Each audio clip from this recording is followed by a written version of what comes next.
My name's Tim, and this is the review of the Winchester 1892 lever-action rifle by Matrix.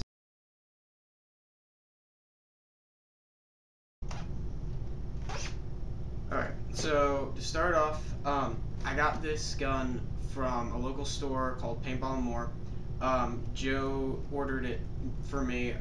They don't carry them in stock normally, but he ordered it for me. I got it for $170, which is just the same as Evike, but you get better customer service, and go in there and shop there in Shiloh. Well, they're right by O'Fallon, by the Fallon Target. So anyways, great place to go. I recommend them greatly. Then inside the box, it came from the manufacturer, and it had this hole in it. Gun isn't damaged though. It comes in this styrofoam. Gun made it okay. First thing you're gonna have is a cleaning and jamming rod. Keep as many of these around as possible. They break, you lose them. I don't know how many guns I've had, but I always seem to lose them. Next, you have a manual. It's all in Chinese. There are the pictures. They have a nice parts breakdown. And yeah, it basically just tells you normal functions of the gun, how to cock it, how to pull the trigger, things, stupid things like that. Tells you how to load BBs. You know, stupid, fun stuff. Doesn't even have funny pictures. But anyways, then you have a loading, the speed loader. It's one made just for this gun. You can't use other ones. Then you have a small bag of parts, a flathead screwdriver, and 2 Allen keys. One for the hop-up unit, and the other one I'm not sure what it's for. Then lastly, you have the gun itself. And when you pick it up, first impression is very front heavy. I didn't get the real wood. I decided to go for the ABS because I plan on painting it and customizing it. But then it's very front heavy. It's made of good metal. It's not cheap pop metal. You'll notice a nice Made in China sticker, which I plan on taking off. Then it's very fun to cock. You can get off rounds surprisingly fast with it. One thing when you are cocking it though, because I got the ABS version, you can hear the nice plastic sound, but when you're cocking it, you get this echo in the stock. It's not that great. I think by putting some paper in it, it'll be fine.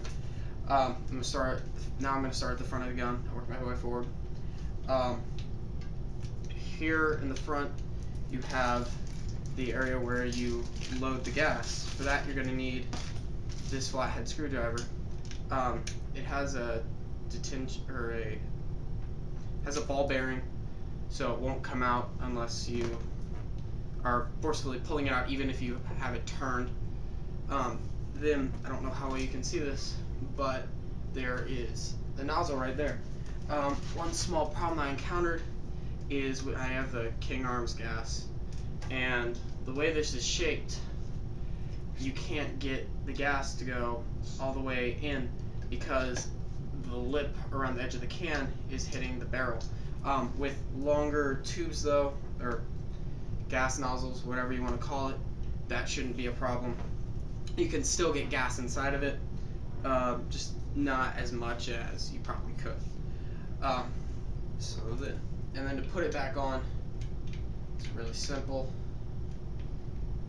And you can to get it off, you need the screwdriver, but to get it back on, you really just need your nail. And then it comes back on. There's the orange tip. Looks like it's glued on. Can't really get it off unless I were to soak it. Then I could probably get it off, but as of right now, it's not that big a deal. The next is the fixed front post. It's not welded. It looks like it's just a piece that sticks up through the upper assembly, but it's fixed. You can't adjust it. I mean, it's based off an 1892 model. I mean, you can't really complain about. Then moving forward, you have the plastic foregrip. It actually feels rather nice. I don't have any complaints with this because it's not hollow. Right below it are the two tubes of the gun, one for the barrel, one for the rounds. And the gas is actually held inside of this, and the BBs are held down here, farther down. But this feels very nice. Then we have a flip-up sight, and you flip it up by pushing this, and then you can adjust for range. I don't think you're really going to be needing that for airsoft though.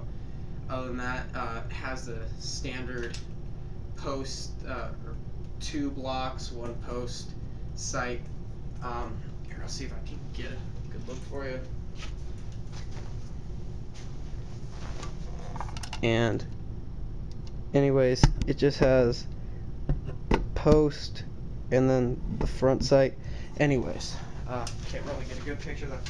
It's not the greatest sight, but then again, like I said, this is based off a gun from 1892.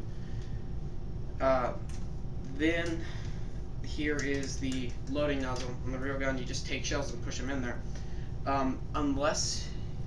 But for this gun, you have to use the included speed loader. You put BBs in here, and then you just use the rod and push them in. It's really easy to use. Only problem is this isn't the easiest thing to load in the world if you're just using your finger, because you have to put one BB on, push it down, because it has lips that prevent you from just pouring BBs in.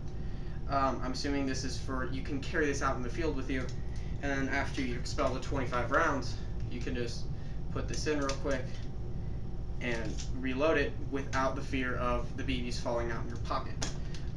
You would be, like I thought, I saw the Evike review, or it was Red Dragon, either one, but they said you have to use the included thing.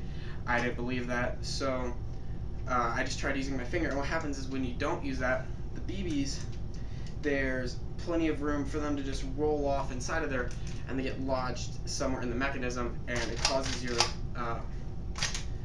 your cycling, whatever you want to call it, to jam. So you can't do that. Next there, I mean, it's simple. I already addressed the cocking lever, and it sounds nice. It's a nice metal sound. I mean, it's not made with cheap pot metal. Then when you go to the other side, there's the nice sticker again. But then you have this ring. Cowboys used it to hold on to, but it serves very well for a 1-point sling.